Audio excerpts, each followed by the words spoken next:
राधे राधे। भगवान श्री कृष्ण ने राधा रानी को क्यों छोड़ा? यह सवाल सदियों से लोगों के मन में उठता है, लेकिन शायद हम इस प्रश्न को समझने में ही गलती कर बैठते हैं, क्योंकि जिसे हम छोड़ना कहते हैं वह प्रेम की उस ऊंचाई पर जाकर अपना अर्थ ही खो देता है। वृंदावन की गलियों में, यमुना के किनारे, बांसुरी की धुनों में जो प्रेम बहता था वह सिर्फ दो लोगों के बीच का रिश्ता नहीं था, वह आत्मा और परमात्मा का मिलन था। जब श्री कृष्ण मथुरा गए तो लोगों को लगा कि उन्होंने राधा को छोड़ दिया, लेकिन क्या सच में ऐसा हुआ था?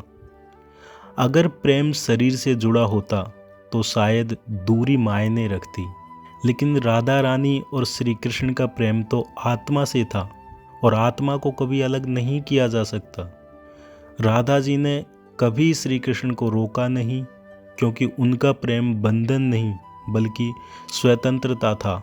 और श्री कृष्ण भी राधा को कभी छोड़कर नहीं गए, क्योंकि वे हर पल राधा के भीतर ही बसे रहे।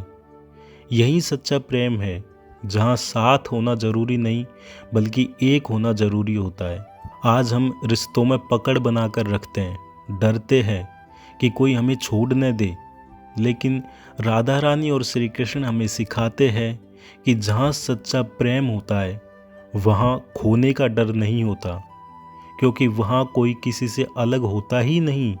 श्री कृष्ण का वृंदावन से जाना एक लीला थी, एक जिम्मेदारी थी, लेकिन राधा से उनका कोई जुड़ाव कभी खत्म नहीं हुआ।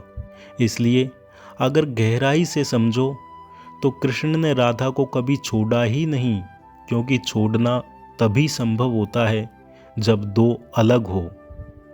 और जहाँ राधा ही कृष्ण है और कृष्ण ही राधा है, वहाँ छोड़ने और टूटने की तो बात ही पैदा नहीं होती। राधे राधे।